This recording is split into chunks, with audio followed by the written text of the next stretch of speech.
You're all I just good. got home. I just got home from the arcade, so Oh, nice. I was feeling Do kind of they still great. have that Naruto game there? No, they don't. They got rid of it. It was a location test, so they don't stay Oh, permanently. really? I'm surprised. Yeah. What was that? So the location test is like a very short period of time. It's like with Mhm. less than a week it sticks around then, right? Or about a week then, right? I would be surprised if it was a week, because usually I feel like location tests are shorter. They're usually like a 1 or 2 day events for like most games. Really? So Yeah. within 1 to 2 days, it's supposed to be enough to really with a 1 to 2 day like location at an arcade. They expect to be able to get enough traffic for them to be able to accurately gauge how much it's worth having this game out at a certain location. Is that what Well, it it's is? more. It's Or you is want it to more hear? I like can. this game's coming no matter what? Get hyped. Here's a little taste of the magic that's yet to come. I think it's more or less a like let's see how it's more like a beta test in my opinion, because location tests Okay. can happen like pretty far in advance before the game comes out, or the game's mostly done and they're still ironing out some kinks and stuff. Interesting. Um, yeah, and then they release the game, because I can go more detail, because there's another game. This is the first time I ever got to do a location test, but there's another game that I kept up to date with the location test for. Hmm. So I kind of know how it kind of goes. And welcome back to Real Talk, episode 10. We did Today, it. yeah, we fucking, yes, sir. Oh, wait a minute. Shit. Should we? Yeah. Maybe this is the one that we should have planned to do something special. Damn it. That's so funny. Now we'll probably make more. I feel like we'll go for longer. We got to make it to 100. I feel like 25 is a more cooler number, though. That might be our goal. 25. That sounds not bad. But Do yeah. something special for 25, you think? Yeah, that sounds fun. Okay. I Yeah, think. okay, and speaking of, I don't know. That sounds cool. yeah, so location, so I guess, because I didn't go into detail about this arcade game on the beef episode, but I guess I'll go into it right now. But essentially, this Naruto game, it's like a card game with gacha. It's a gacha card game. So like if you played games that like let's say you're like David Busters or something, Mm-hmm. like Injustice or like the Minecraft Dungeons game where Yeah. you play around and they print you a card. Same thing for Naruto, except you have to do a gacha spin, so which costs a credit. So it's kind of a little bit costs more to do it, and then Huh. you have to you gotta like do a mini game to get a character, and then you get the character, and then you need four, so you gotta spend a lot of money just to even get started. Where Mm. games like Injustice will let you play as a random character, and then you get the cards for them, but you always play as a random character unless you put a card down. I'll go more to that too, because I've played a decent Oh. amount of card collecting arcade games. They're pretty interesting. I So haven't found one I like though. this is very interesting. I am unfamiliar with these kind of arcade cabinets. So it's an arcade cabinet, and so like for Injustice, I'm assuming you're talking about like the DC fighting game Injustice, right? Yes, yeah, So it's an like, arcade game as well. so with that kind of arcade game, like, oh, I really want to play like primarily as so and so. A Hmm. Green Lantern. I want to primarily play as Green Lantern. So I go to Hmm. this arcade and I pay money to just to play it. And then if I want to make sure that I primarily play as Green Lantern, I pay extra money. It gives me a card that way from then on when I go to that Injustice machine or any other Injustice machine. I plug in the card and bada bing, bada boom, I get to play as my favorite character, Green Lantern, instead of always having to choose It random. it's kind of weird because it depends on the game. But for Injustice, it's you get a card after every play, so you don't have to pay any extra money. Like every time you put a credit in, you get a card. So you'll always I have see. characters, but each character has a different rarity and they have better stats. So it kind of is like a little bit pay to win, kind of. Mm, Because every card game is pay to win, technically right. speaking.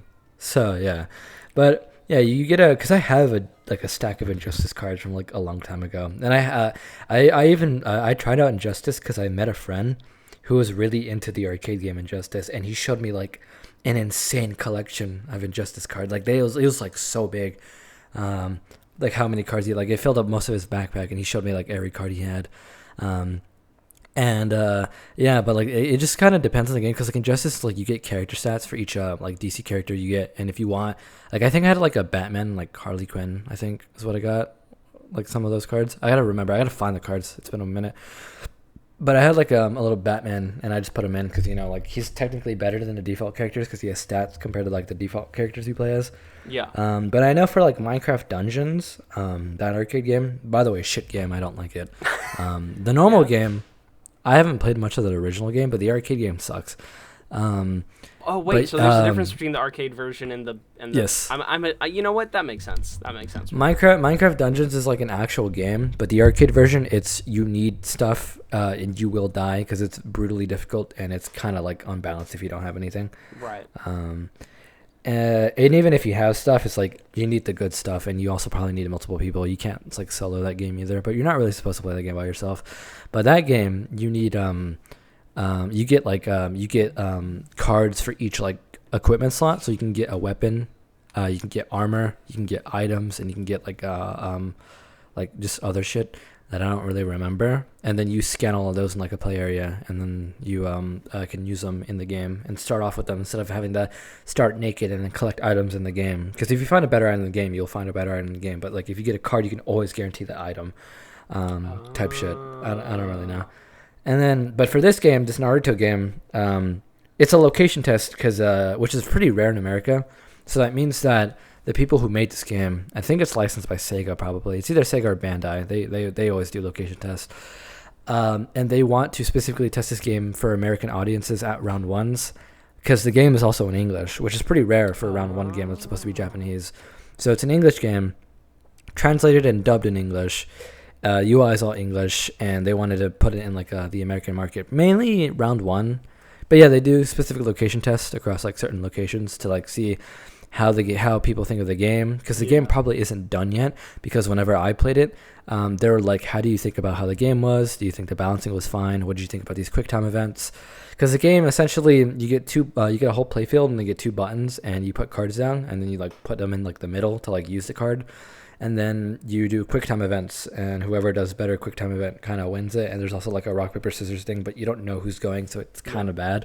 I didn't really like it, but I did play it, and I have like one of the rare Naruto cards, which I thought was cool.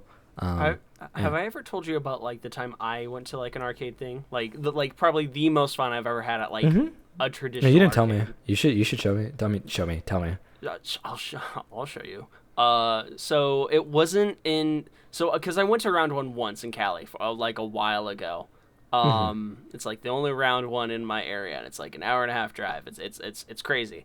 Average round one enjoyers. It was cool. Yeah. It was cool. I enjoyed it. I would like to go back because they have a bowling alley, and ironically, like the one round one that's like close by is also like the nearest bowling alley as well.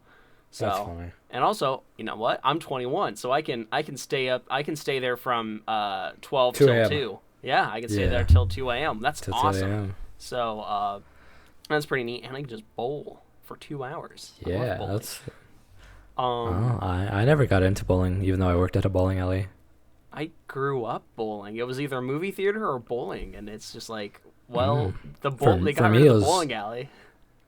For me, it was roller skating and the arcade inside the roller skating rink. Roller skating was like, I maybe went roller skating a couple times that was my further shit. Drive. Roller skating. That's how I had fun. It was expensive. I was really good at it. I grew up poor, so I did not have the time to go roller skating. Like I think the primary thing that my family did, like for get-togethers or like for like birthdays and stuff, is like they'd save up for like to take us to like a movie or something at the movie theater. Cause my mom would. I grew up playing. I think I've made this obvious before, but I grew up playing arcade games, so it's like my favorite way to play like any kind of game is at the arcade. Yeah, so I get that. My mom would always save up. It's like either like a birthday or like a surprise. She would take me to like an arcade. So I've been to a bunch of arcades, like obviously chain arcades, but also like our rolling rink that I've went to. Those were like not huge roller rinks. They're kind of like old, like kind of been in the town for a while roller rinks. So they're never too expensive. So we would always go like pretty much almost like every other week. And also our school would go down there. Also, I had a funny story about that roller rink, because I'm not going to say anything about it because location docs. Also, I think they're out of business. I'm not sure. Actually, no. I have to check, because last time I went there was like a few years ago, and that was during COVID, and they were still open, which is surprising. But They also have like a roller derby. They do like roller derby over there, and I felt like family members who did roller derby, which I thought was kind of cool. Whoa, that's awesome. I've always wanted to see like a roller derby event. I hear apparently it's like pretty violent. So it's pretty violent, but I could be wrong because there's two kinds of roller derby, right? There's like actual roller derby, and then there is like the WWE of roller derby, where it's kind of like spectacle and show, right? Oh no, they did it for sport, like actual like. That's badass. Yeah. I've always wanted to. I've never rollerbladed, mainly because I couldn't afford rollerblades. Oh. And I was also kind of scared because as a kid, it's like I wanted to do rollerblades, but I'm like, oh, they cost more. I don't want to harass my mom about that because we were also broke. I'm like, I'll just take the normal race chain excuse. And then I wanted rollerblades as a kid, but like just to own. Like I skated so often, I owned like actual roller skates at like at my house too. That's awesome.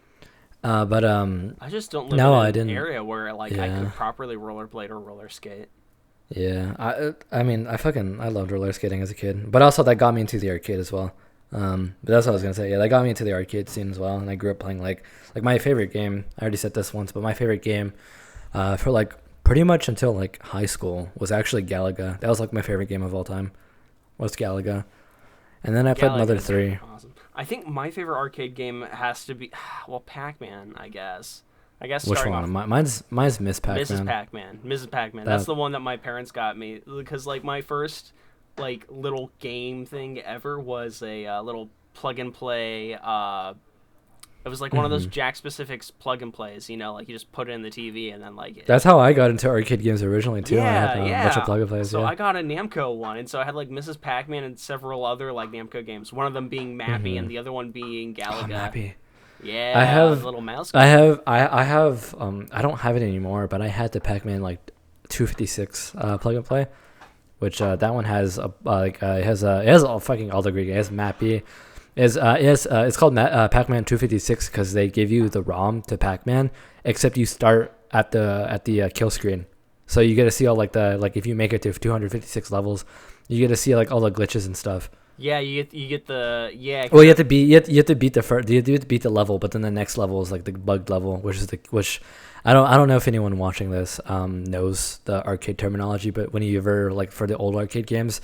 Their computers were kind of shit. So if you reached usually like 256, or certain I think it's arcade like cabinets 256 for Pac-Man specifically. Probably for Pac-Man specifically, but like you'll reach this thing called a kill screen, which means that you'll play this level that's virtually impossible. Some of them are possible. I think Pac-Man isn't though, but you can get like there's been like high scores. Pac-Man I'm not is sure. Possible. It is possible. Oh, Pac-Man is possible. Okay, because the thing with Pac-Man's is it's glitched to where half the screen is in jumbled like glitch code. Like you can't see half the screen, but it's still like the level and the collisions and the ghosts are all there. That level's hard, bro. I've played that shit. That shit is hard. Well, yeah, because Clyde by that level goes so fast. Like, goes crazy. You have to avoid Clyde. Yeah. Well, yeah. Clyde's the red ghost, guys.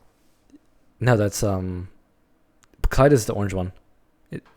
No. The red ghost is Clyde. Pinky is the pink ghost. Inky is the blue ghost. I swear it was the orange one. Is Clyde orange? No. I'm pretty sure it's Clyde. Oh, wait, no. Inky is the red one, isn't he? Yeah. Inky, Blinky, Pinky, and Clyde. That's how I remember You're right. it. I remember the order. What am I thinking of? There's a nickname. There's a nickname for the red ghost when he once he reaches a certain state. There's a nickname for the red ghost when he's faster than Pac-Man. Clyde is the or anyways, but yeah, a kill screen is like every old school arcade game. Basically, the way to beat them is by getting to the kill screen. Like only a few people could do that. So like Galaga had one too. I think that one just crashed the game if you beat it. But yeah, this plug and play also had I had Mappy, Miss Pac-Man, Pac and Pal, Pac-Man Plus, which that game sucks in my opinion. It had regular Pac-Man. It had Xevious, it had Galaga and Galaxian. I hate Galaxian, but it had a lot of games. I also had Derby. I said Derby. Rally X. That game fucks too. I love old school Namco arcade games. They're so fun. But yeah, I loved Galaga as a kid. That probably got me into like Touhou as well. Ironically enough, I love Touhou, which is it's just Galaga but more. That's what Bullet Hell is. Bullet Hell is just Galaga but more. Also, I had a plug and play that had Space Invaders, and that fucked hard. I love Space Invaders too. I know Clyde is called Stupid. It's one of his nicknames as well, which I thought was funny. That's the only one nickname I know for Clyde. Um, but yeah, that's much older. That's how I got into arcade, was just plug and plays, and that was like one of the big ones I owned for like a while, and then I got my TV stopped working with it because it wasn't a CRT, but it still had a composite. I still have that TV, by the way, but my family uses it because they broke their TVs, which is kind of funny. I got into the arcade kind of games because like the plug and play like you were talking about, but also because like the local pizza place that like everyone in my town like just goes to eat at. Yeah, Freddy Fazbear's. They have had this PacMan arcade cabinet for like ever since I've been a kid. Still to this day, like I can go to that pizza place and they still have the same PacMan cabinet. With Mrs. Pac-Man and normal Pac-Man, and I think they had to like change the interior computer, but they kept like the cabinet shell, which is still cool. I still love the fact that they kept the shell. They just changed the interior with the emulator just to make it not die. But I can still go there and play on the original like cabinet that I used to play as a kid with Pac-Man. Yeah, it's so cool, and so I grew up doing that a lot. So like I really like the. That's cool. I really like those form of, I guess, arcade games. I don't know the general term because like there's like the classic arcade games. Say that again. That's classic arcade games. Yeah, classic arcade. Old school classic. I really like the old school classic arcade cabinets Dude. primarily. So when I think of arcade, I think of like a room full of that, which is where I went played to a bunch Texas. of old. Oh yeah, dude. I was gonna say Texas is like perfect. I went to Texas when I was in Texas visiting family. My uncle, he took me and the other cousins for just kind of as a treat because we were visiting. And also he was really interested because it's both an arcade, both a classic arcade cabinet like smorgasbord on top of also having a huge array of pinball machines. And so you go there dope. And you can play, all of them are set to free to play. And you go in there and you pay for however many hours you want to be there. They even have like memberships to where like you can just play like a flat fee every month and you just get to go in there and play as much as you want. They have like parties and stuff in the back room, and so you can just go in there, play all these games for as many hours as you've paid for, and if you want to switch to a different game, you can switch to a different game. It was so cool. They had like several different gauntlet cabinets for like the little like anti-bullet hell, like fantasy dungeon crawler. They had all the Metal Slug game arcade cabinets. That one was awesome. I really liked that one. Cool. I played the fuck out of that. They had all like they had like several different like Galaga cabinets and stuff. That's dope. There are some games that I didn't even know of that like they had whole arcade cabinets for. Like they easily could have condensed like several of the games into like one arcade cabinet and like have used like a shitty emulator. Instead, what they did is they got the actual cabinet for each of these games, like and cabinet dedicated to this game. So that's what I really like about Texas though, because if anyone doesn't know, I think Texas is like the best place to go if you want to play old school arcade games, because there's so many places like that just have really old cabinets. Is that a common thing? Like in Texas, we're gonna stay true to the cabinet. We're not gonna do. No, literally, right? yeah. With like the cabinets. Yeah, I know exactly what you're talking about, because like pretty much like I can go like any arcade that isn't like owned by like a major chain like has a bunch of old school games. Because I went to this barcade. There's so many barcades here in Texas. Yeah. But they had well, funny enough, they didn't have a Pac-Man cabinet. They had a shitty emulator. But all the other games, and they had pinball. They had a bunch of like old school games. You also pay for time on that one too. But they had Asteroids. I went crazy on that. I've never seen an Asteroids cab before, which I'm like, dude, what the heck? This has a cabinet. There's another game, I don't know if it's called like Defender or something, but like you play as like a little rocket ship. You go left to right and just kill like everyone on screen.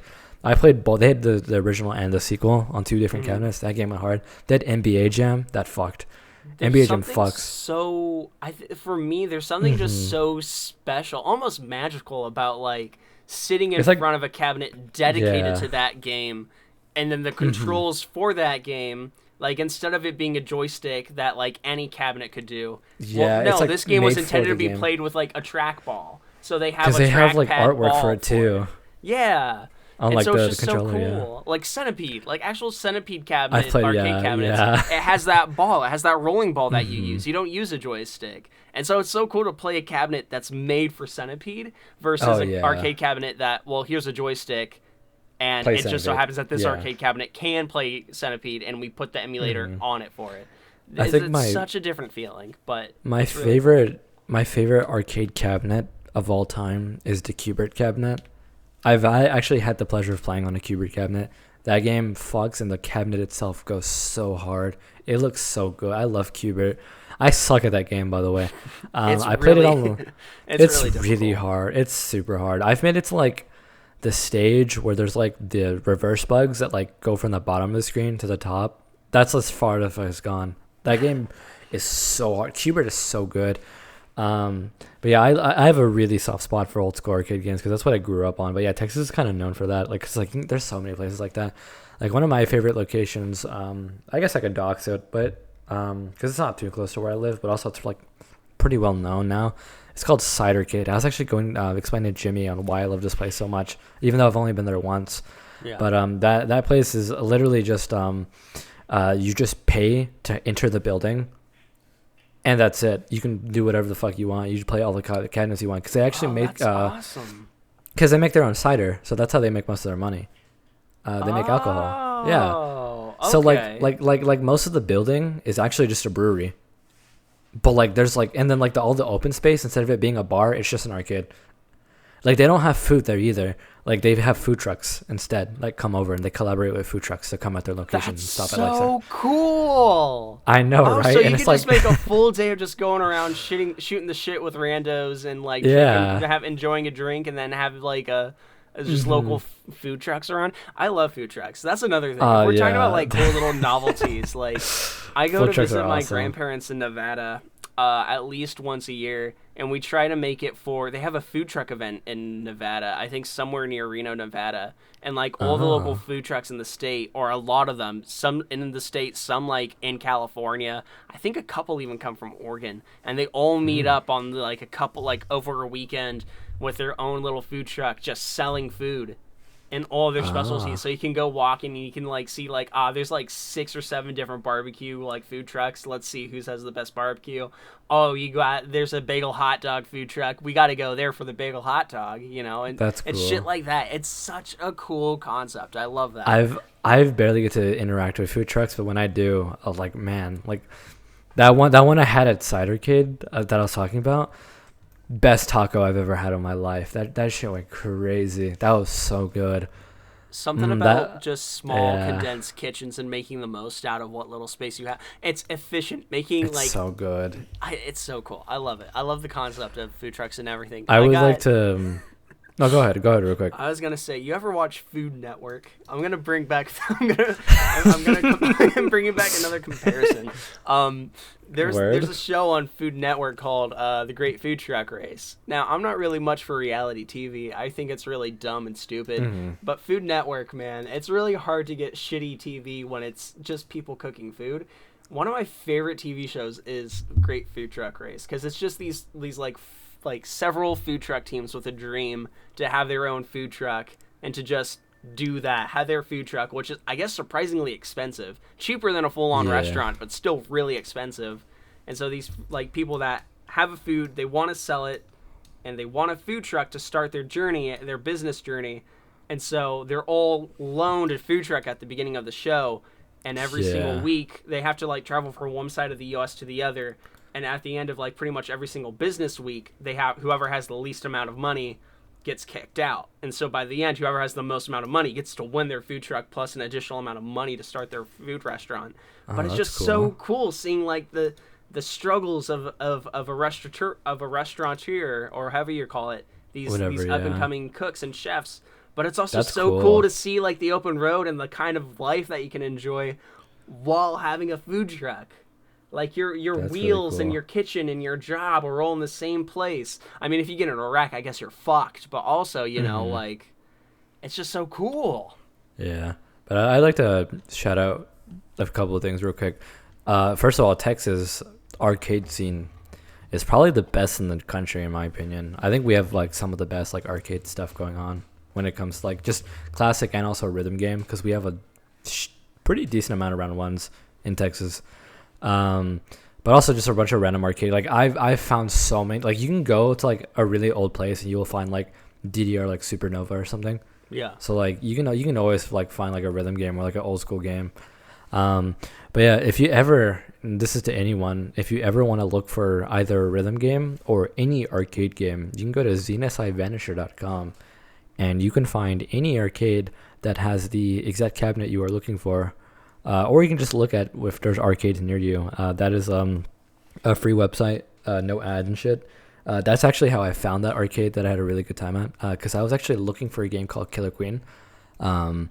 And then someone said, hey, you should go on Zenith Vanisher and look for Killer Queen, see if there's any cabinets. And that's how I found out about that arcade, because I scouted that arcade because I wanted to play Killer Queen, which if you don't know what that game is, oh my god, it's peak. It's probably one of the I've only played the arcade version a little bit, but I had the Killer Queen Black, which is like the console release. Rest in peace. What a sad story. But holy shit, that is probably my favorite like multiplayer game like just ever made.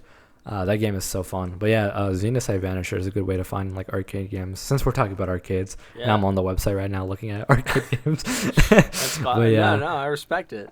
No, yeah, I love this website. It's so good because like, I need to use it to find more arcades. But also there's at least my local round one has this thing called the Rhythm Game Community Board, and it's probably one of the best things like ever made. I love it so much. So they just have like a board to where you can stick anything on it. So like a bunch of people just like either stick like fan art of like their like favorite games, or like they promote stuff. But also there's a Discord that covers the entirety of the main metroplex in like Texas, which is like, everyone knows where that's at because that's like the only good spot to visit besides like San Antonio. But yeah, so like I'm just like chilling in there, and like I was chilling. There's this guy I met, and here's the thing, because I love old school arcade games, but I do like rhythm games more. It's my favorite genre. But rhythm games I exclusively play at the arcade pretty much. I don't really play them that much at home. Besides, like, I've been getting into Archaea on my phone. I actually got it on my iPad. So I've been playing on my iPad. That game fucks. But I've been playing Archaea for a long time. But dude, there's no better feeling than going to the arcade and playing Dance Rush, which is a dancing game, and then like dancing with a bunch of random people. That'll never not go hard. Dude, I could rant on and on about why I love arcades so much. I love them so much because it's like gaming, but like it's like the most like social form of gaming like ever. Yeah. Even if you don't play rhythm games and you just play any kind of game, because like you can just like, I remember being a kid and playing PacMan Battle Royale, which is the multiplayer PacMan game. Yeah, I know what you're talking about. Just like going to like a movie theater or going to like a David Buster's or something and just like playing with a bunch of random kids, and like that's like that was so fun. I love that game. For some reason my round one has two of them. They have the coffee table version and the giant version. I don't know why they have two versions. Doesn't make sense. It probably loses them. That's because like both of them are pretty expensive. Yeah, I'm a pretty big arcade nerd, so I like looking at I would love to own cabinets one day. Like just I was gonna say, I think that that's was my like dream one as a thing kid. that I want to have. Like I want to eventually get a place where I can have my house, and then maybe I can have like a garage or like a shed.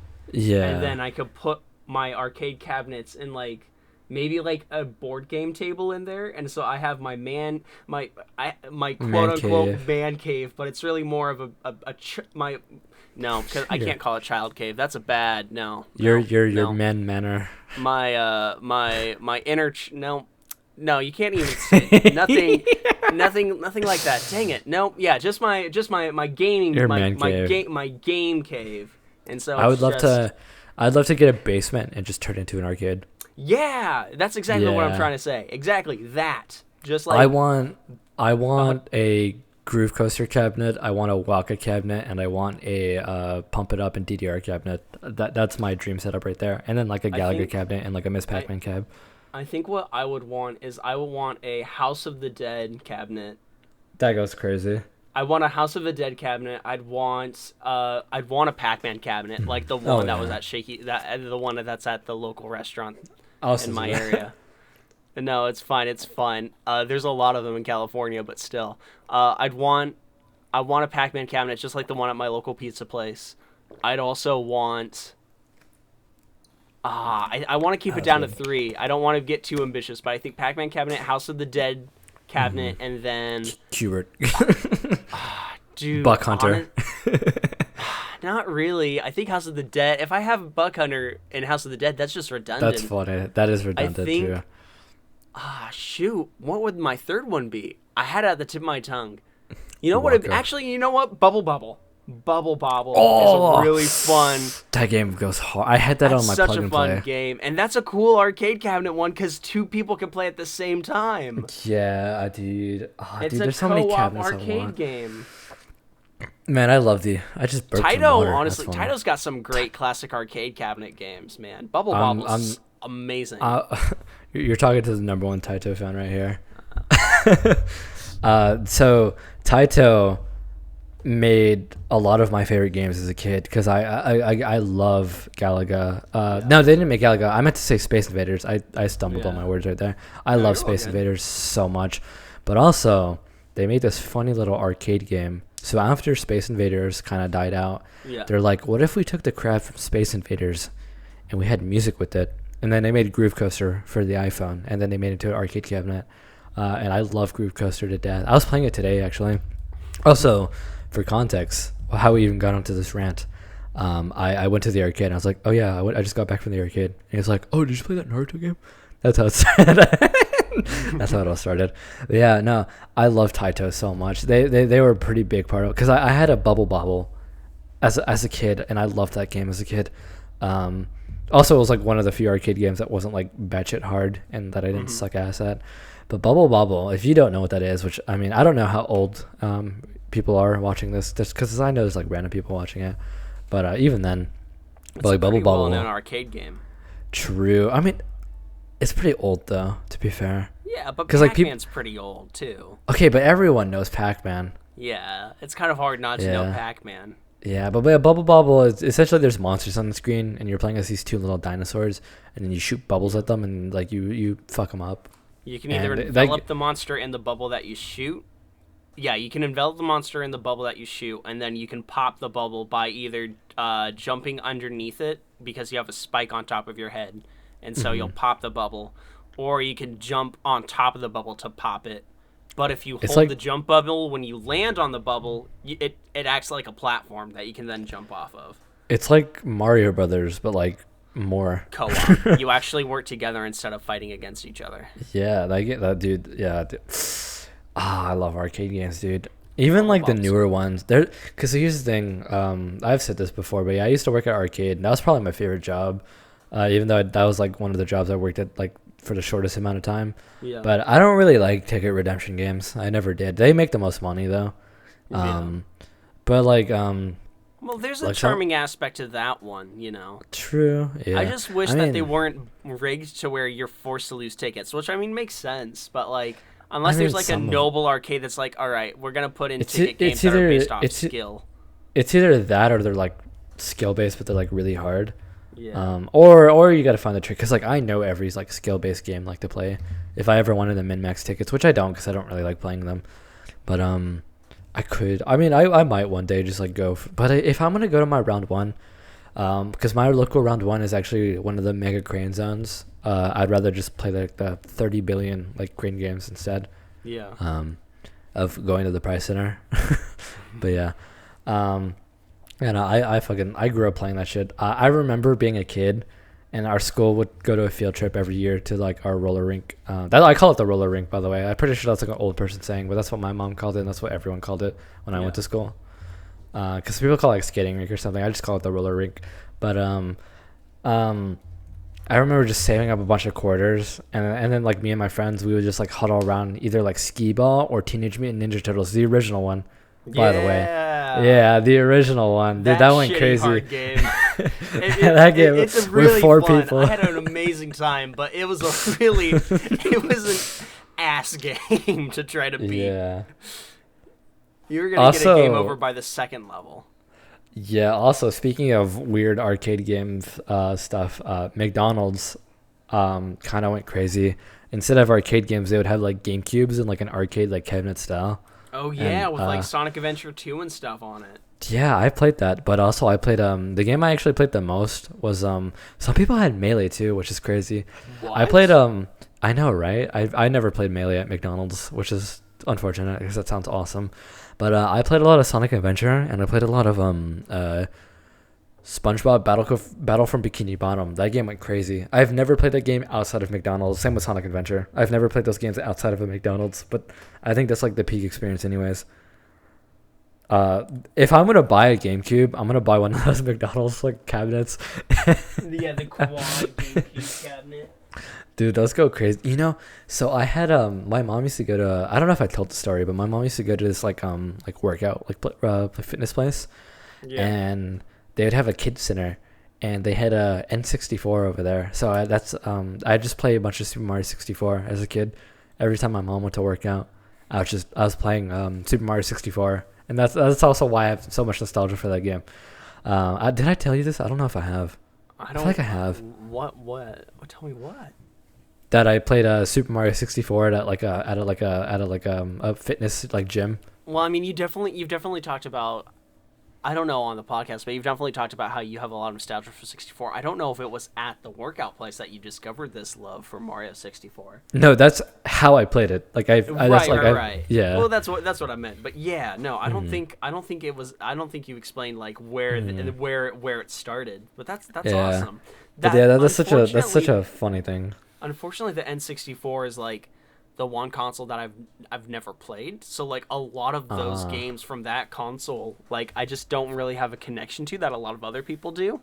Because I don't really have a connection to really either. That was just Right. that was just one game I got to play. Just because Texas, for some reason, Texas loves old stuff, and they also love like using stuff until it breaks, and then even if it breaks, people always try to repair it. Well, yeah. Mad respect That's for kind of that, man. yeah. That's also why our arcade scene is insane, because people always try to repair stuff, especially old games. We have so many old games, man. But yeah, dude, yeah, I think it's funny. I played Super Mario 64 at McDonald's. Not McDonald's. 24-hour Fitness. That was it. I was trying to remember the name. I played it at 24-hour Fitness. That's also how I got into Beyblades. Beyblades? Was Yeah. that the 24-hour fitness? That's Yes, and then I discovered it at school after that. But I was like, I already knew about it. I'm like, oh, I've played Beyblades before, even though I never owned any. The problem is, But like, yeah. no one, like, not a single school that I ever went to here in Cali, like, allowed you to bring toys to school. And so, like, there was never, like, we could, like, play Beyblades during recess, or, we could play, like, Bakugan during recess. It was always like, hey, you want to look at my Beyblade? Whoa, that's so cool! And then they Yeah. quickly put it back away in their backpack because they didn't want to get it lost, That's funny. Yeah, as a kid, everyone really liked either Pokemon, but also for some reason, I went to a school and everyone was obsessed with Animal Jam. Rocco And was Minecraft- talking about Animal Jam and how that was, like, a game that a lot of people were into. I've never heard of it.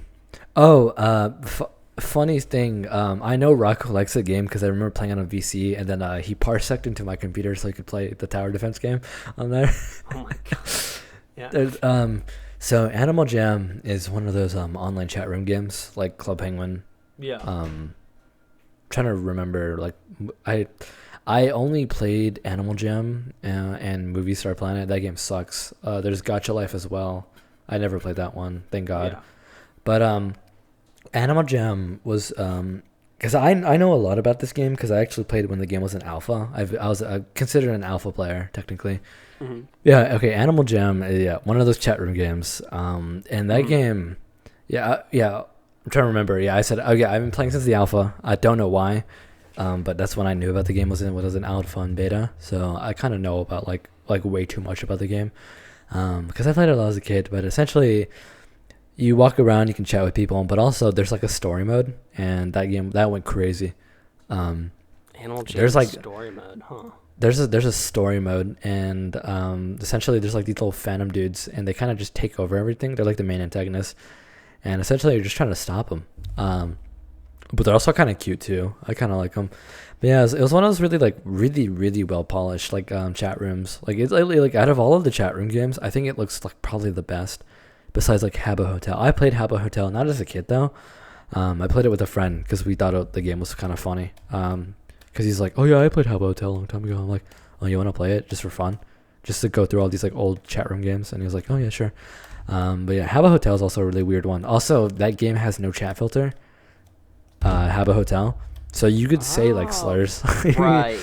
Yeah. You can. And that's You'll the one where, get. like, you can You'll get find reported. Oh, you won't get reported. No, you will get reported Oh. if someone reports you, but you can still say like whatever you want, which I thought was kind of funny. That's But unfortunate. yeah, although I think like the game is pretty well moderated because like it's not like since they don't use chat filters, they have like staff people who come Yeah. and like view your stuff. But yeah, Animal Jam was pretty big part of me younger years. But I mean, it's not super crazy. They had a bunch of mini games. So eventually, like the way you like talk to people is you either play the story mode, or you do the play the mini games, or you just like hang out at some like the spots, or you go to like random people's dens, like mainly people who had like memberships, and then you look at all their cool stuff that you can't afford. Yeah. Habbo. Is Habbo Hotel still a thing? I swear, I'm pretty sure it is. I don't know, maybe. It That's should the be. one where, Yeah, like, you yeah, can, it like, is. There's an infinite number of rooms because every single room is generated based off of like the name that you put in, right? I don't think so because No? it's pretty sure you make your own room. Well, no, what I'm saying is like I thought the rooms were generated, so like you can customize any room, but like pretty much every No, single I don't room. No? think so. I don't think so.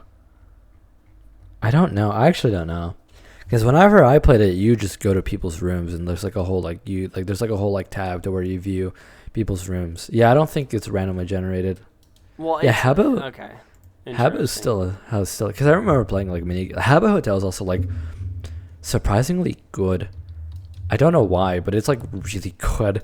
Not that I really like these games that much, but if you were, Animal Jam kind of goes hard. Not the new one, the old one, and Habbo Hotel kind of goes crazy too. I'm not gonna lie. Although I don't really play flash games anymore. Again, I'm like rhythm game pilled right now. I'm on my arc. I've been on my arc for like a year. Yeah. Making IRL friends, hopefully playing rhythm games, because I've met some people like through dance. That's so fun, man. I wanna take you to like round one, That'd and be then awesome. force you to play like Pump It Up or something. Yeah, or no, like force me to DDR. play the I haven't yet to play a game of DDR. That sounds really fun though. I did like the idea of like if we I ever hate did meet DDR. up. I know you I hate hate DDR, DDR. but like I'll play it for you. I'll play it for you. We don't have to play DDR. We could play another form of dance game or whatever you want. Pump. But I'm just saying. I'll teach you. I'll teach you dance rush. Yeah. Okay. That'd be fun. I'm looking forward to something like that. That sounds cool. That would go so hard. Why is Bill Clinton on my timeline? Okay. Well, he's an important man. I mean, you know what? Let's Oh yeah, see. the Game What? Awards was today, but I didn't watch it because I was at the arcade. But yeah, I forgot about that. I don't pay. Do you pay attention to any of those award shows at all? No, I've never watched the Game Awards. I know a lot of people genuinely enjoy. He was admitted to the hospital. Oh well. I mean, that's from ABC Oh. News, I guess. Yeah. Oh, 2 years ago. Never mind. Not current Oh. news. Doesn't matter. Speaking of current news, Peter Griffin's in Fortnite. I don't. I don't care. I just think it's funny. Yeah, I think me and mm. Rocco were talking about this, and Rocco was saying that he's more mad that they changed the character model for Peter Griffin. Well, to here's the match thing, the Rocco- Fortnite. Rocco he hates Fortnite though. Right, so, but like, he said that he'd be more willing to play as Peter Griffin with a weird hitbox that's like No, detrimental. he wouldn't play the game because the rarity is swapped in his mind. I Oh, don't is know. it? Yeah. Oh, that's right. Yeah. I don't know. Blue- Fortnite's Yeah. yeah. Fortnite is fun casually. I don't actually like playing the game like by myself or anything. I don't like third person shooters that much, except for Garden Warfare. That game goes hard. I play Risk of Rain 2, and that's a third person roguelike shooter, and it's good. Oh, I forgot. Risk of Rain. Oh yeah, didn't Risk of Rain Returns came out recently. I remember Risk that. of Rain Returns did return. It did come back. It did release. I haven't- recently. I haven't played it by myself yet. Do you have it, or have you only played it multiplayer? Oh, that's right. You've only played it Yeah, multiplayer. I've played like a few runs by myself, but I like Miner Miner's awesome. the most. I mean, Yeah, Miner is his kit's unironically awesome. he has a very cool kit. I would say though that Risk of Rain Returns is much better single player than it is multiplayer. That's just kind of how it is. Yeah, I kind of noticed because like you only get one item after like a kill, Yeah. and I was like, that's not balanced for multiplayer at all. No, I don't know mean, why. later on though, but more bosses spawn. So like because like later on more bosses just casually spawn, and so all bosses drop an item. It's not just the main boss. All bosses spawn an item. Unlike Risk of Rain 2, where it's only the teleport boss that drops the item. Yeah. So that's a good game, Risk of Rain. If y'all haven't played that, that game's so fun. Risk of Rain 2, Risk of Rain Returns, Risk of Rain 2, both fun games. That's my favorite roguelite game. I would say Risk of Rain 2 is without a doubt the more easily accessible one. Risk of Rain Returns is a little bit more goofy. That's for people that are OGs of the series. See, I think the most accessible roguelike is actually Spelunky 2. That game's pretty easy. You know what? I agree with that. Yeah, it's very easy, you know. The mechanics are easy to get a grip of. That's true. That game mastering them is another thing. Yeah. I don't know. I don't really play that many roguelike. I used to play a lot of roguelikes, but I stopped playing them. Because I never played like Isaac or anything, so I really only played like Spelunky and like Risk of Rain 2. I don't know. I've been playing quite a bit of roguelikes. I mean, we could talk about our Steam libraries again, but I won't bore you with the details. I mean, did you say was it Mosalina? Mosalina's not a roguelike. That's the puzzle platform. It's a good game. Get it? Oh my god, get it! It's $5. $5 is a lot of money. No, I'm playing. Oh, yeah. I don't like puzzle games though. I'd rather watch you play. Platformer puzzle. Well, that's the thing though. It doesn't feel like a puzzle game. It's more of just a platformer where you use your creativity and the tools at your disposal to beat the level. So it's a puzzle game. Yeah, but puzzle games usually have like a specific combination that you have to do in order to like get the answer right. With Mussolini, there is no right answer. The right answer is I try your best. That's fair. I haven't been gaming much recently besides like me trying to go through Persona 5, but that's like a whole nother like topic that I feel like me and Rave would go like really deep into. Me and Rave love Persona a lot, but we both of us have our gripes.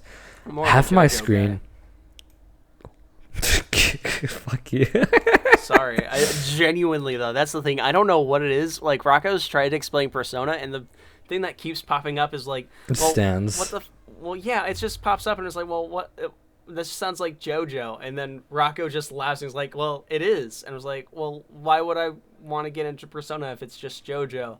And then he went explaining that it's not like actually like JoJo. It's just there's so many similarities that it's like ridiculous not to see. I mean, the only similarity is that is the only similarity. Well, I mean, I feel like Persona is like older. Well, not the I feel like the game that because Persona was a spin-off series of a spin-off game from like another series called Shin Megami Tensei, and then that game had a spin-off game called Shin Megami Tensei If, which that got spun off again into Persona. Persona, the only like similarity is that you summon like demons. Well, they're called personas, but like they're literally just the demons from like the main games, because in the main games they're called demons.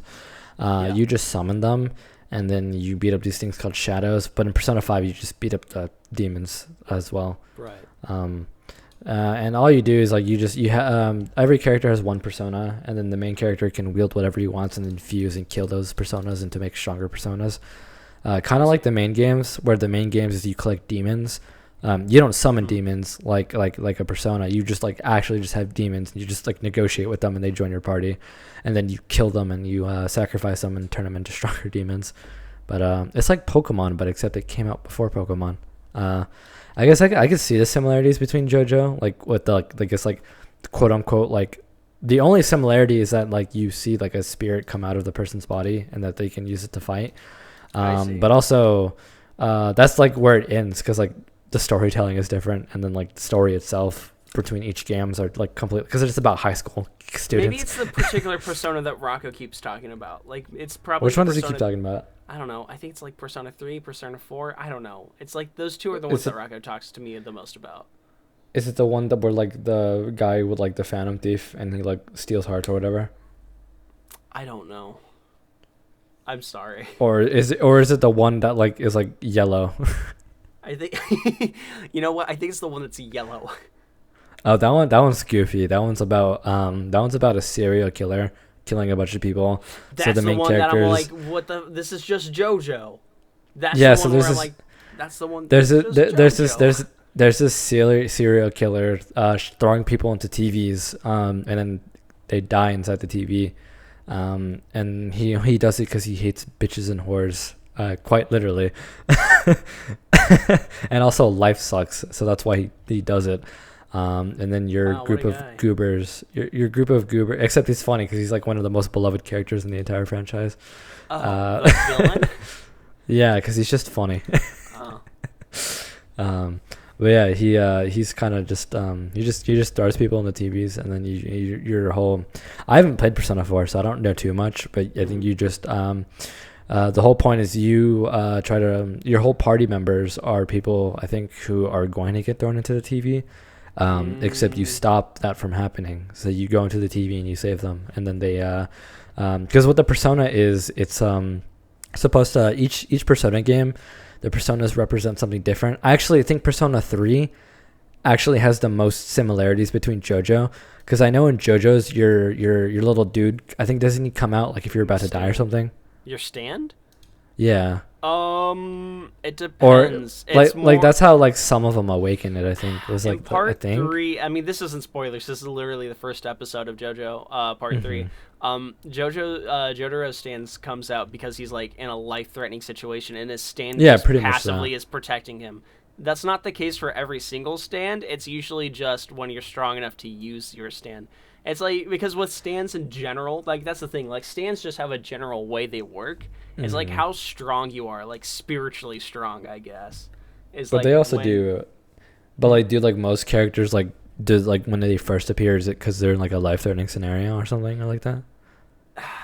Usually it's like that, where the stand will come out if the character has never had a stand. Okay, so it is like if there's a Persona character 3. that will get a stand that's never had one, it's either because they've always had it and it's just there's never been a situation until it just finally awakens. But usually there's always like that's literally Persona 3. Characters always like the characters that have a stand just always throughout their life have like little weird things that happen on and off, and it's usually because of their stand, and they just don't realize they have a stand yet. So in Persona 3 it's kind of like that. So in Persona 3, there's this thing called the Dark Hour.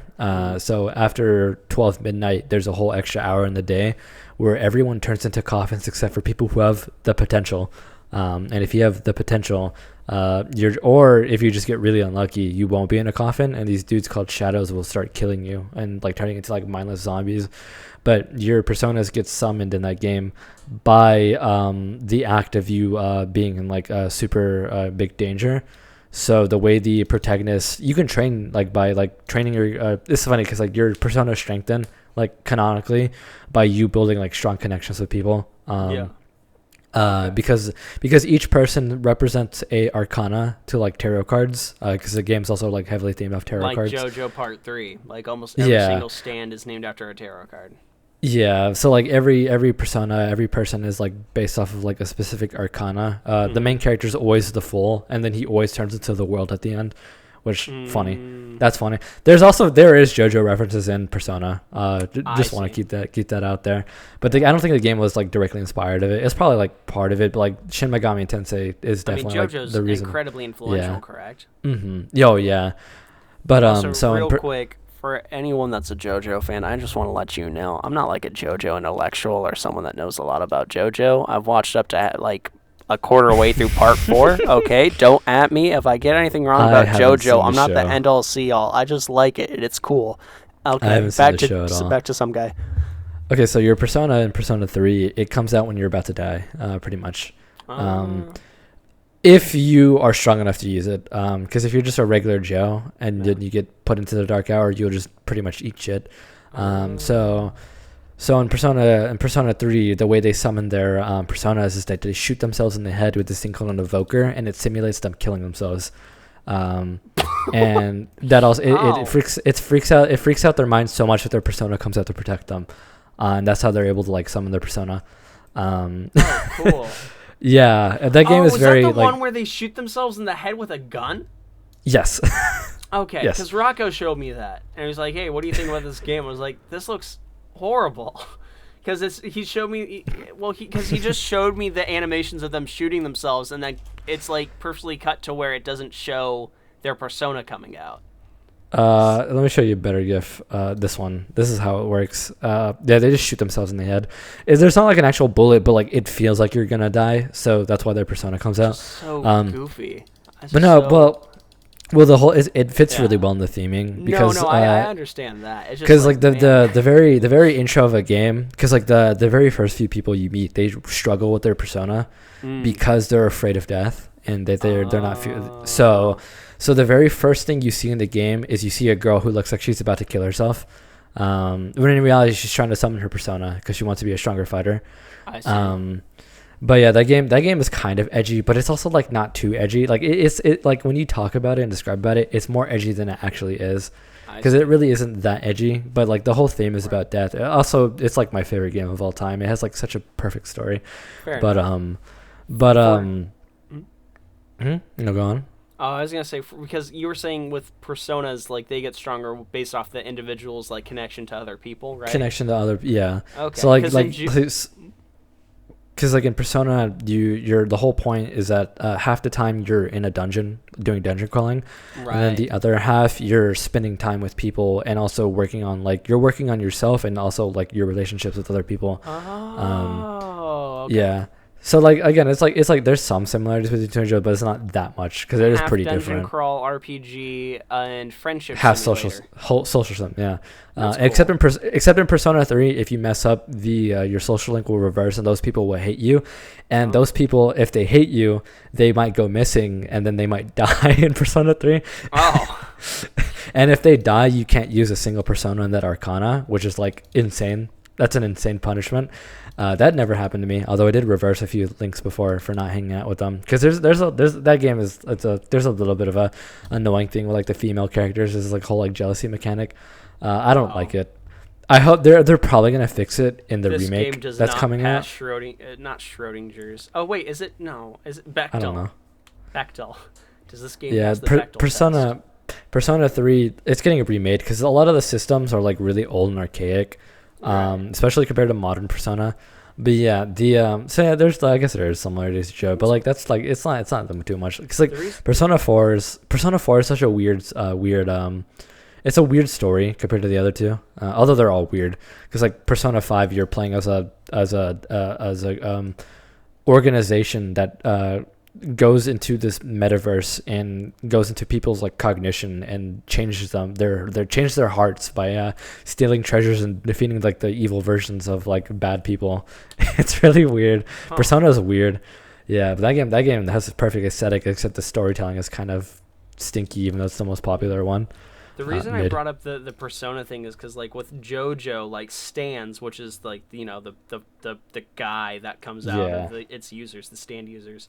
With stands, they get stronger literally just by using your stand more often, because it's like a muscle. Using a stand is like using a muscle, kind of. It's the more you flex the muscle and you work it out, the more stronger your stand can become, and the more goofy you can get with it, kind of. Like the more you can kind of because like each stand has like a concept or something, like the protagonist in part 4, his stand's ability is like he restores matter back to its original state.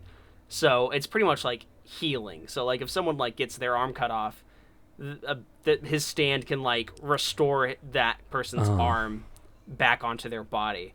But it's also something to where like he can cut off a wire from like he can cut off like a bar from like a roadside sign, and if like he falls off a cliff or something, he can restore that sign. And because the sign's restored back to like its post that it was cut off from, he like will fly up in the air until the sign makes back connection with where it got cut off. you know. That's Does that make essentially, sense? yeah. So that's kind of like what kinda, stands yeah. are. And so like the whole idea is like each stand has like one primary like core power, and there's a lot of like little nuances to those powers. And so the true power from stands comes from how creative you utilize that said stand's ability. Yeah, no, that personas are just like they use magic abilities, like either like they have like some of them specialize in specific like types of magic, but they all just like do like fire, wind, electric, ice, gun, physical. Some of them do have gun abilities in Persona 5. That's like that's like one of the new types of Persona 5. Yeah, Persona, it's either you strengthen your bond with people to make your ability to summon personas better, but your persona won't get stronger, except for the main protagonist personas, because obviously, plot. But like your personas that you since you have this thing called the wild card, and you can use any persona you want. Essentially, if your persona gets too weak, you just with your connections, you can you fuse and kill off your personas and fuse stronger personas, and then like it goes and calculates your alignment with that arcana, and then it boosts the XP in the persona. And that's how it works in the game, but it's kind of like goes with the messaging, because each way you summon a persona in the games is it's like about the main theme. So like in Persona 3, you shoot yourself because you're simulating death, because it's supposed to show that you're not afraid of death and that you're willing to fight for anything. Because I don't want to say why, because part of the game's story is finding out why you're fighting, because every character has a different reason to fight. Right. And then eventually it gets revealed what they're actually fighting for, and then like what their motivations. Because like I think Persona 3 is really cool, because in the story characters lose motivation and they don't know why they're fighting. And then they because there's been times where characters like want to like just leave, which I thought was really cool. Which I hope the remake like adds even more to that. Yeah. Compared to like Persona 5, where it's like, people hate us, the public hates us, it's kind of cringe. We'll steal an even better guy to show them that the fantasies are awesome. Like, I don't like how they do it in Persona 5, because there's not too much tension, except for the Persona 5 has this thing called the third semester in the remake, or the enhanced version of the game. That's peak fiction right there. That shit goes hard. But like in Persona 3, it's like like half the story, you get told like, hey, you're trying to kill these things to stop this thing called the Dark Hour, and then it changes, and you're like, oh no, it's actually to stop this, and then it's like, oh wait, no, but that actually causes this, and then eventually it becomes, oh, this is the actual thing you're trying to do. And then all protagonist are like, what the fuck is going on? The storylines between the Persona games like all interlinked, or are they all separate? They're all separate, but they reference each other like very casually. So like some of the characters like so there's this main character like so the protagonist has this thing called they have this thing, they're the wild card, but they also every wild card user gets summoned to this thing called the Velvet Room, where they have the keeper of the Velvet Room, which his name is Igor, and he's in every single Persona game, including the original trilogy, which is completely different from the modern trilogy. That's why I don't know anything about the original trilogy, because I cannot tell you. I can tell you like the synopsis of like the first game, but that's pretty much it. But like those games are completely different, because they don't even have like social sim aspect. Like they're just like RPGs. I see. Also, like they go like their topics are like even like pretty deeper. I think they're pretty. I want to play them, but so there's this character named Igor. He's like the master of the Velvet Room that the main character meets, and he's the guy who kind of like guides you, but he doesn't help you like he doesn't like do anything for you. He just like guides you and lets you like strengthen your abilities. And then there's always a Velvet Room assistant. The one of the fourth game is really hot. Which is funny. And then the one in the third game is really funny. And then the one in the fifth game, it's two people. And there's a whole plot arc about that, because eventually it becomes one person. Spoilers, I guess, but if you look at any modern Persona media, you'll probably know that. I don't like the Velvet Attendant for the fifth game, because they're two lollies, and then like they fuse into one also just lolly character. I like her voice though. Her voice is like, her English voice actor is good. But yeah, and so there's Igor, and then the Velvet Room itself is a constant thing, and then there's a character named in the third game named Tanaka. He's his arcana, and because he has a social link in the third game, he's the devil in that game. He's literally just like a really shady businessman, and then in the fourth and fifth game, if you view the TV station, you can actually buy Tanaka's items in that game. They're not great, but you can actually like shop from him in the other games, which that's a funny reference. Oh, that's cool. I think in Persona 5, you have to repair a computer, and then you go onto this website called Tanaka Shady Commodities, and then you just buy stuff from him. And I think that's really funny. He's a funny character. But in Persona 3, usually the stories are about like someone who has like pretty bad issues, and then you kind of help him through it. But in this game, he just kind of teaches you how to be like a pretty like shitty business dude. And then the end, he's like, I think I'm a little bit too shitty, but who cares? he's kind of he's kind of based. He's really funny. What was I talking about? Oh, I was pretty much done. Because you asked me what are the stuff that carries over. There's only one more thing that carries over between all the games, besides like little references of like the characters, like because like the characters get older. So like in Persona 5, if you visit like some of the news stations, like there's a character named Rise in the fourth game, and then the fifth game you'll go on like the TV channel and it'll be like, oh, Rise is having a concert. That's like a funny reference from like the old game. But there's another thing. There's this thing called the Featherman Rangers. It's like a little like in-universe TV show. And that literally is just a reference, but it's actually like really important. It's like one of the like Persona 2, but that's like not like anything to do with Persona 3 through 5. But other than that, that's like the only like connect. Like they're pretty like separate games, because like the third game. So they all take place in the same universe, though. It's just same universe, yeah. Just not the characters or the stories really interlinked at all. No, not at all. Yeah, because like. They do get interlinked like the spin-off games, but like they're not canon, and also it was just a dream limo. Right. So yeah. They're pretty different. If anyone wants to get into Persona, you can play Persona 5. I think that game's kind of mid, but most people really like it. But Persona 3 is my favorite game of all time, and they're remaking it, so you should buy the remake if anyone wants to play Persona 3. I'm gonna force my friend to play it. I'm probably gonna buy it for him. Yeah. So yeah, even though it's $70, because fucking modern game pricing is terrible. God, I could talk about that too. I hate modern game pricing. But yeah, Persona is really fun. Although each game is like pretty different. I think Persona 3 has the best story, even though when you explain it, it sounds really edgy. When you actually play the game, it's really chill. And yeah, there's some like really dark moments. It's really emotional sometimes, but like it's not an edgy game.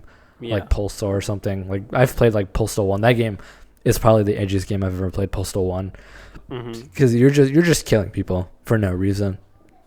Which like that was like the whole point of that game. That's a really interesting. I need to play through all those games because I own all of them. I don't know if you've heard of Postal or not. I don't think I have. Postal. So I gotta explain it to you.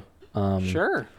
So Postal is kind of it started off as kind of like a shot game, because back in the day, I'm gonna censor myself, but essentially there's a lot of incidents in America with postal workers and them going postal, is what it's called, where they do a little bit of they do a little trolling, essentially, to a bunch of people, and those people get trolled permanently. So that. Yeah, so that was like a real thing. So these guys called Running with Scissors, they're like, oh, we should make a game about that. Except, well, they didn't say that. You're not playing as like a postal worker, but like they kind of like took the idea with the name, and they're like, we're gonna make a game, like a really edgy game. Because why not? Because it was like the early 90s, and they thought that was kind of like the shit. Because it was kind of the shit. Because like Doom is like really, the original Doom's pretty edgy too. Yeah. Yeah, and like Wolfenstein's pretty edgy, like the original one. Even like the modern ones are pretty like edgy for those. So yeah, it's like kind of like the boom of like kind of like semi edgy games, because a lot of the adult games are either like really horny or really edgy back in that time. And that game got a lot of criticism. Also, the game is actually not that bad. I played it. It's kind of fun. It's like a little bit of a shooter. I try to.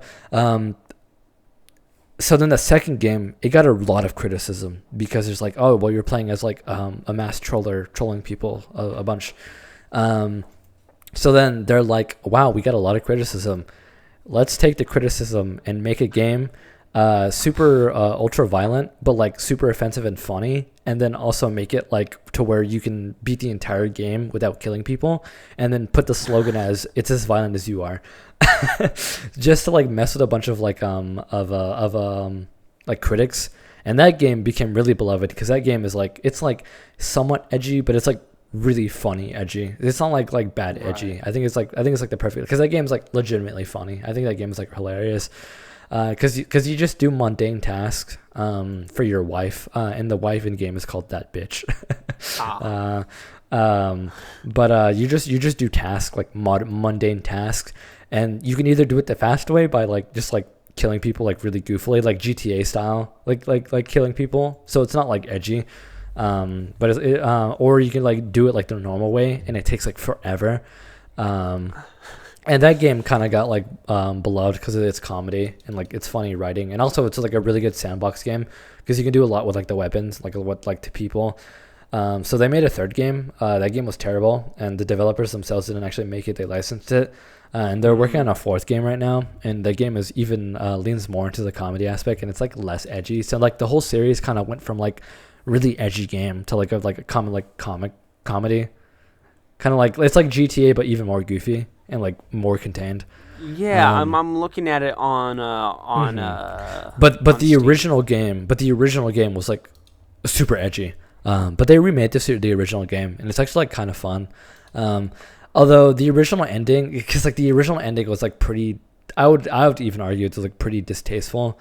Because like there's like here, I'm not gonna say it too much, but if you know, you know, the very final scene of that game, you do a mission where you go and commit like a pretty bad crime, except your main character can't commit it because developers like, surely no one would ever commit this crime in real life. And now it's like one of the most like common things that people joke about in America, which is kind of funny how that happened. Here, hold on. Yeah, I typed in chat. Funny enough, the main character doesn't actually do it because the devs were like, surely no one would ever do this, like ever, like that would be insane. which I mean, look where we're at now. But Postal 1 was pretty edgy. The remake is it's all right. I don't know, I might beat it because it's a pretty short game. But the sequel is really, really funny. That game is super funny. Although some of the jokes are a little bit too much sometimes. But again, that game was made in like the 90s, so it's like kind of a product of its time.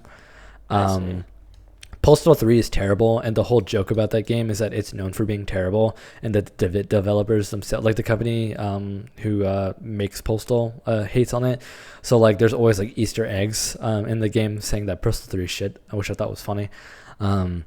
And then they actually updated the second game. They added a DLC, and they made that in like 2019 or something, like fairly recently. And they so in the end of the first game, the main character shoots himself because he got tired of hearing his wife nag at him. So then in the second game, he drives off into the city, and then he's like, "Man, I got a really bad headache. Thank God that game wasn't canon." And then the DLC starts, which I thought was really funny. The way they handled it, because he doesn't die from that gunshot, because it was more of just like a joke about his wife being annoying. Right. They're making a fourth game. There's this like guy who's known for making like the like reload, like funny reload animations. He's working on that game as well.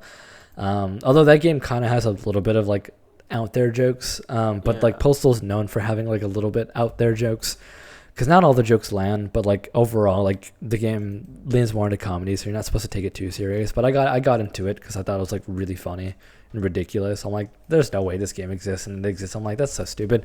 But it blew up because there's... Which one's the third Postal? Because I see there's Postal 4, and I also see that there's Postal Brain Damaged, and I don't... Which one's the third one? It's called Postal 3. They removed it from the Steam shop, but it's actually back now. Postal Brain Damage is actually a spin-off game made by a different company, and it's actually just a boomer shooter. Also, the announcement trailer for that game is really funny, because it's just the main character describing like he's like, okay, imagine this really cool trailer, and he just perfectly describes like the Doom Eternal trailer, and I thought that was really funny. That's a really funny video that they made. But Postal Brain Damage, that's a boomer shooter. It's kind of like not Lethal Company. What's it called? I'm drawing blanks here. It's called Cruelty Squad. It's kind of like that game. But yeah, Postal 4 is like the newer game. That game is like leans purely into comedy, but that's also why like the third game, like I can play the original game now because I can't take the game serious anymore, because like what the series is kind of known for comedy and like dumb humor now. But yeah, that series is interesting. I need to play all the games, but the developers are really chill. They have a really funny podcast, and there's and some of the jokes in Postal 4 like they put way too much effort into it. Because there's like a whole like if you go on their YouTube channel and listen to like some like there's like a whole like OST like specifically for like the radio station in that game, and I'm like, they put way too much effort into like just like some of these bits, and I'm like, I respect that in a way. Also, it's like it's an indie like dev team. I love it when they do that, where they put like a lot of effort into like something as small as like just the local radio inside the game. And there's the game was known for this one mission in Postal 2 where you get people to sign your petition. So if you ever seen that video of like that dude like saying like, hey, would you like to sign my petition? And then no one does it and he just like kills them. That's where that comes from. Postal 2. That's like a really popular like meme. But that's where that came from. The like, would you like to sign my petition? That's where that meme came from, the second game. It's also in the fourth game as a reference mission. That mission's funny. That's a funny mission. But yeah, the game's more of a sandbox, and you just kill people. And the NPCs are stupid. That's cool. Yeah. So like it went from like a really edgy series to like just like comedy. So I thought that was kind of cool. But yeah, I really wanna play all of them. But I'm waiting for Postal 4 to get updated even more. Because they're still working on it. That's the thing, they still work on they still update Postal 2. And they're gonna work on Postal 4. They said that they want to make Postal 4 like Postal 2 of like the modern time, and they've been working on like Postal 2 since it came out. And that game came out like, when did it come out? That game came out a long time ago. When did Postal Still working on it, as in still fixing bugs and stuff, or like adding more content and stuff to it? Oh, it came out in 2003. It actually isn't that old. I thought it was older. Well, the first game's pretty old. Like they're adding. Well, they added the that content after Postal 3 came out, but they're still like updating the game and like fixing bugs, and also I think they do add content every once in a while. But yeah, they still work on the game. They're like the BTD devs, where they still update BTD 5 even though the game is like over like 10 years old. Which that's awesome. Crazy. And also like BTD Battles 1, that game still gets updated even though there's a sequel already, even though that game fucking sucks ass. But yeah, I don't know. That's a really fun series I want to get into. I've played like half of Postal 2, and I've played most of Postal 1. Yeah. So I want to go through all the games because they're fun. Postal 1 is alright. I don't take it serious, and it's kind of like just like a goofy little shooter. But Postal 2 is funny, and Postal 4 is funny. So yeah, the devs are really cool. But also, there's another really good joke. So there's like this mall in the game. It's like an anime store, and so there's this game called there's a song called Be a Japanese, and they made a parody of that song, except they changed all the lyrics to like just being a really cringe anime fan, and they recorded a whole like song for that, just for it to play on like that one store for like one day and like one mission, in like an area that you can just walk into that's not required to go into, which I thought was really funny. Which I think is funny because I think that parody is actually better than the original song, but I thought that was hilarious. I'm looking through my Steam library right now because I was talking about Postal. But yeah, that's another game. Another game, since I'm talking about game series right now. Touhou is fire.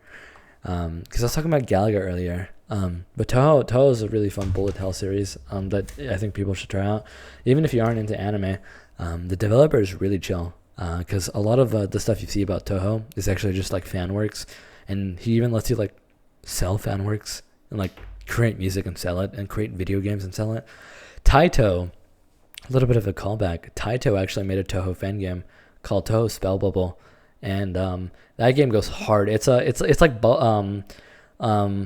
Bubble Bobble made like there's Bubble Bobble has a arcade game where it's a bubble popper, because I think they also made that too.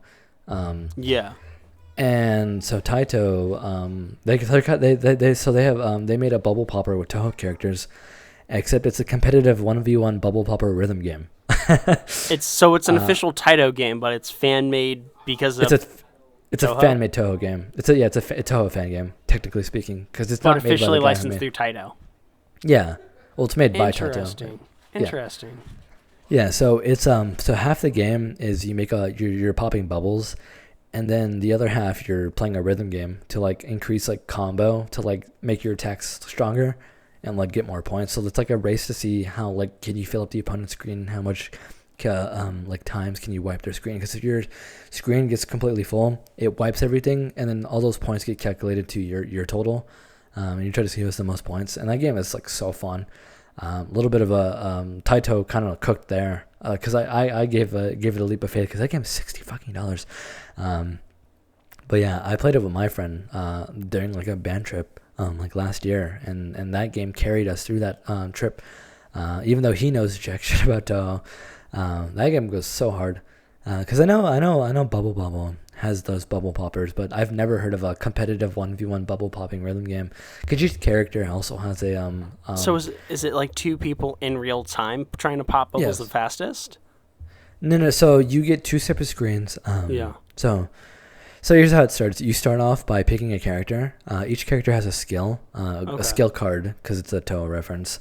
And either the ability makes your screen easier to clear, or it fucks the other person over. And then after that, you pick a song, because the time each round goes is according to how long the song is. And also the speed of which you shoot bubbles and how fast the game actually plays is also by the BPM of the song. Whoa. After you pick the song, you start playing, and each person has their own board. So you shoot bubbles to clear them from your screen. Also collect a lot of score, and each thing you clear, you get points for it. But also you build up a gauge, and once you build up this gauge, you go into a special time mode where you have to solve a puzzle and shoot bubbles at a specific spot to clear the whole screen. And each time you clear a very large chunk of bubbles, it goes into a rhythm game mode where you have to combo like rhythm notes to the beat, and which gives you more points, and it also makes your attack stronger, I believe. And then you just do that until you fill the opponent's screen with garbage, and their screen wipes, and that screen wipe gives you more points. And then you just do it until the match ends. And that game is super fun. That sounds awesome. But yeah, Touhou is a really good series because you can just make games and sell them. Because the developer, like, it's just one guy. He makes the bullet hell games and also like a bunch of other works. He likes people to do it. But like, there's just like people just make their own shit and then you can sell it. And I think that's like the fucking coolest thing ever. Because like, there's no other series that lets you do that. At all. I can't think of a single series that lets you like license, like officially like sell off of like someone's IP. Right. At all. I don't think. Yeah. And because there's a lot of like rhythm games that have Touhou and fan music, and then there's a lot of like just spin-off games I've played. Because I was talking about, because this is all going to connect together. Because I recently bought a Touhou fan game that's actually based off of like the original like Shin Megami Tensei games, which is the main series from Persona. And I thought that was fucking awesome. I want to play that game too, because I'm talking about like games I want to play, besides like Postal. That game looks awesome because I've always wanted to play the older Shin Megami Tensei games. That whole series is so fun. It looks like a Pokemon spin-off, but fun fact, that game came out before Pokemon. Essentially, you summon demons by using a computer, and you each game is its own story. Right. But you summon in the original games, you used this thing called the comp, and you summon demons using a demon summoning program. Right. And you so Atlas is such a weird company. So originally they made this game. I'm gonna explain the whole thing because that's probably gonna take up like a lot of time. I mean, we're already at an hour and a half mark. Yeah, I feel like it would perfectly fill it. So basically, there's this comic series called Digital Devil Story. And so it became kind of popular. It was kind of like because it was back in like when computers were new. So like the whole theme of the story was that this character was like this like super computer genius, and he summoned Loki, and Loki started going crazy, and then he started summoning a bunch of demons and everything. And so Atlas made a game about that book, and they made 2 games, and they're like, we want to make a story using this concept. Also, I think that game came out for like the NES or like Super Famicom, or I think it's just a regular Famicom. And then they made a spinoff called Shin Megami Tensei, and that became its own series. Which that game, if you search up anything about Atlas, just search up Atlas like game and spinoffs, you'll look like it's such a confusing mess, because there's so many spinoffs. Because every spinoff uses like the same systems and demons from like the mainline series, and each one of those games, the world ends, and you're trying to figure out because you're the main character, you're like, okay, well, what am I going to do? Survive? And that's pretty much what you're trying to do. And then you end up like changing the world somehow. So you basically you go into like 3 factions or alignments. You either go through law, chaos, or neutral. If you go to the law line route, you're chilling with God himself. And then you create his like awesome like 10,000 billion year kingdom. And then you also sell your soul. And then you have no free will. You can also team up with Satan himself. And go with the chaos route, and that is basically just like you create a world of chaos and it's killed or be killed, strongest will survive. Or you can go the neutral route where you're like, man, fuck all these gods and shit, humans are gonna do their own thing again, and then you just kill everyone. you fuck up everyone, and then this guy in this wheelchair is like, wow, you're so cool, and that's funny. Shin Megami Tensei is known for being hard, but because it goes into like such heavy topics and themes, it became kind of like a cult classic. There's no other JRPG series like that, because it's like, I don't know, it's just kind of unique. Because I'm talking about why I like Persona, but I also really like the mainline series too. I haven't played the original games. I would love to, because they look fucking awesome. Like it's like these like cool ass like heavy things. Because like this came out like when like Final Fantasy and all that shit came out. So it's just a bunch of like fantasy like that. It was just like people like demons and shit. I'm like, holy shit, that's awesome. So like, best way to describe Shin Megami Tensei, it's what your parents thought Pokemon was. Because there's a lot of parents were like, oh, I don't want these like demons and like shit. Right. Like, fuck this Pokemon. That's what Shin Megami Tensei was, which I thought was fucking awesome. And I'm like, oh, I gotta play this game. So I played the 3rd game. That game is pretty fun. That game, there's no alignments. Instead, there's like 6 endings instead. And you play as this boy who got transformed into a demon, and essentially you and your teacher was wrapped up into this like cult shit, and they ended the world. Essentially, your teacher and some random guy ended the world somehow. I don't remember how, but it happened.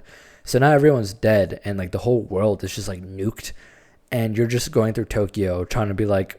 Looking like you're just like looking at survivors, and people are just trying to figure out what to do with the world. And I don't know, that kind of goes hard, and like that game, like the aesthetics of that game, like you feel lonely in that game, and and it's like you just, and since you're half demon, like you actually talk to the demons and stuff. You don't use like a translator in like the other games, like so the demons like know you. Some of them want to fight you because some of the demons are like, I want to be the strongest demon in the world. That's a hierarchy. But I don't know too much about that game because I'm still playing through it, but right. I don't know about you. But that like when I first played that game, I don't know, but like they had like one of the most killer openings ever. Because I'm like, whoa, I've never heard of a game that does. Because like you don't ever hear about games that use like actual demons and stuff besides like Doom. Yeah. Because like the demons are like they're called demons, but like they like Atlas like goes through like every like mythology and like religion, and they like model characters off of them. Well, even cryptids too, right? Probably. I don't know. I don't actually know much about cryptids. Yokai for sure. For sure yokai. They use yokai, they used actual demons, they use religious people. They also use like well-known people. Like there's this one of the mascot characters a long time ago before he got replaced was Jack the Ripper. Oh whoa. Yeah. So they've used like actual people for some of their demon designs. Also the Jack Bros, which is like their mascots. There's this guy named Jack Frost. Yeah. They're like really cute. So like I say Jack the Ripper, but he's more of like this like cute little snowman type guy, which I thought was funny. Oh, I think I know of the character that you're talking about. Yeah. Here, I'll just type him in. And hold on, I'll show it on screen. He's this cute little guy right here. He's adorable. Yeah. He's the main mascot of Atlas. Yeah, but like I don't know, but like SMT, like Persona had like such like cool topics about like social like order, but this game was like, how would like if the world was to end, and it kind of goes into like world ending scenarios without being like too ridiculous, and I'm just like, right. Whoa, I've never heard of a series that like does this. SMT4 is even cooler in my opinion, because that game you're in like Imperial Japan with like samurai and shit. And only like select few people can be a samurai, and they get this like computer and shit. It's kind of weird. It's like a mix of sci-fi and like samurai. Well, that's And neat. the whole thing, that game has like one of like the best intro. I don't know much about it because again I need to play through it, but essentially like that game has to do with like cults releasing demons, because like there's this like place in like the where the samurai live. It's just this giant dungeon, and demons are coming out of it, and they're like, why are there demons coming out? So like the samurai are like there to stop them, and then eventually a bunch of like cults start, and they start spreading these like cursed books, and demons start like going, and like people start knowing about the demons, and then eventually you go deep into this dungeon, you find out about like the cult, and then if you go deep enough, you find out that this whole world you're living in was a lie, and it was actually a secret underground society, and it's literally just Tokyo underground. Whoa, what? Yeah, yeah, the game is crazy. And then there's SMT5, which is like another really good game. Although the story, I wish they went a little harder on the story, because the game, like half the game, there isn't much story. It's like SMT3, but like new kind of deal.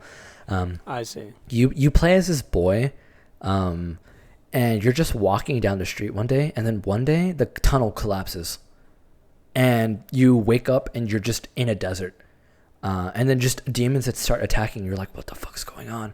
And then actually I think the intro of the game, you actually play a little bit before that happens, but essentially you and your friends go into this tunnel because you're just walking home. It collapses and just a bunch of demons start going out, and then it starts going into like this like whole, you start trying to figure out where to go, and then eventually you find out that the world you were living in was fake all along, and that it was controlled by God himself, because of a secret organization named Bethel. Made a contract with God himself, the Christian one. I think it was the Christian God. I don't know what these call it. I think it's like YHVH in like the SMT games is what he's called, because I think that's like a reference to like the actual like, because like they go crazy with like the history and shit. So I think that's like the actual way you pronounce it is like spelt like that. But like that game is like you figure out you're living under a lie, you join the organization, and then eventually like halfway through the game, people are like, nah, I don't know about this organization. I kind of want to like do my own thing. And then you fuse up like halfway through this game, you the way you survive is you fuse up with this guy. He's kind of like this robot dude, and you turn into this thing called a Nahobino. And the Nahobino were like mythical like beings that were like able to like change the world, and you become one of them. And then essentially once people find out you're a Nahobino, all like the people who created that fake world and all those like gods and stuff, because they're like, nah, I want to become one too. So then they start so the friends that you were in the tunnel with figured out that every demon can like team up with a human to become a Nahobino and change the world. And essentially it's just like an arms race to see who can change the world the fastest. So that game was fucking awesome. But I loved SMT because it's just crazy. It gets goofy. It gets goofy in an it's interesting crazy way. It's crazy, and also it does a lot of stuff that it's like Postal, or like not Postal, like Persona 3, where like it sounds more edgy than it actually is, but it like has like some of like the best atmosphere. It reminds me of like Metroid. I know that demons talk to you super crass. I know that. Oh yeah.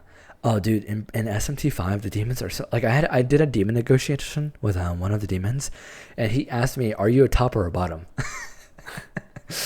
And depending on my answer, he either fought me or he joined my party. I think I said I was in the middle. And he was like, I fuck with that. Yeah, some of the demons are like a little goofy. That dude, I love SMT. I think more people need to get into Persona and SMT. Those are some good series right there. I need to drink water. Here's the thing I've been noticing. Whenever I go on these podcasts, I forget to drink water, and then my voice starts like the pitches start fluctuating because I'm struggling. And I usually drink water. That's why I mute myself, and so I'll be silent for so long. It's because I'm going to get myself water or something. And I mute myself too usually. I mute myself too, but I notice that my voice, it gets less bassy because the air inside of it's drying out, so it can't vibrate as much. So funny enough, my voice starts getting higher the more I talk for longer, because I listen to the podcast whenever I record and edit, and then every time I drink water, it immediately starts going back down, which I think is really funny.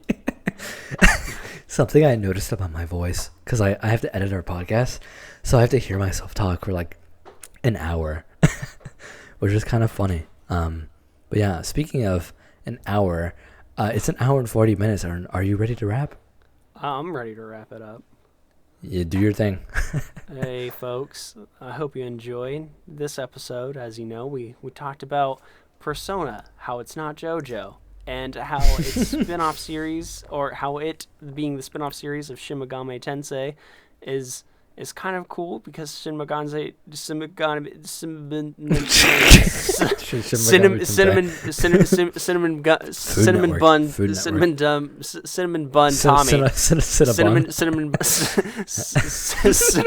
Tensei is a good game in itself. We talked about how Texas is the king of arcades and how we both really want our own arcade cabinets someday. Forever Live PacMan and Bobble, amazing games. For real. And there will one day, very far down the line, be a video of me and some guy playing DDR and seeing who's the DDR master. That's so true. Hope you guys have a Merry Christmas. I mean, Christmas season is coming up. I don't think this is the Christmas episode, but in case it is, happy holidays, whatever Merry you celebrate. Kringle. Yeah. All right. If you don't celebrate Christmas, then yeah, happy holidays, I guess. Yeah. Happy we also winter. talked about food trucks and food trucks. And I Bagel don't know. hot dog. I went into like so many gaming tangents just because I felt like it. This was a gaming focused episode. This was a gaming episode. Yeah, I was cooking low key. Yeah, I don't know. Absolutely. I can't wait to hear my voice fluctuate from high and low after I don't drink water and ramble on for 10 minutes straight. Can't wait for you to in vain try to edit out all the background noise in my recording. Dude, it's so bad. I'm trying. I don't know what else to do. I think what you need to do is you need to go into Audacity and turn down your volume. I've turned down my recording. Oh, and also 35%. You need to make a like a background noise suppression. I don't know how to do that, but we should figure it out. And also, yeah, absolutely. Yeah, I don't know. Guys, also the new Discord. We're only 10 episodes in, which is surprising because I feel like we've been doing this for longer. It's almost been it's not been quite a year, but it's been about almost half. It's been a while. Yeah, we took a break. We hopefully won't take another break in July, and we'll have like pre-recorded stuff for y'all. That'd be cool. Yeah, we don't care if anyone watches this. We make it because we want to, because we're awesome like that. Anyways, three, two, one. Keep it real. Oh wait, shit.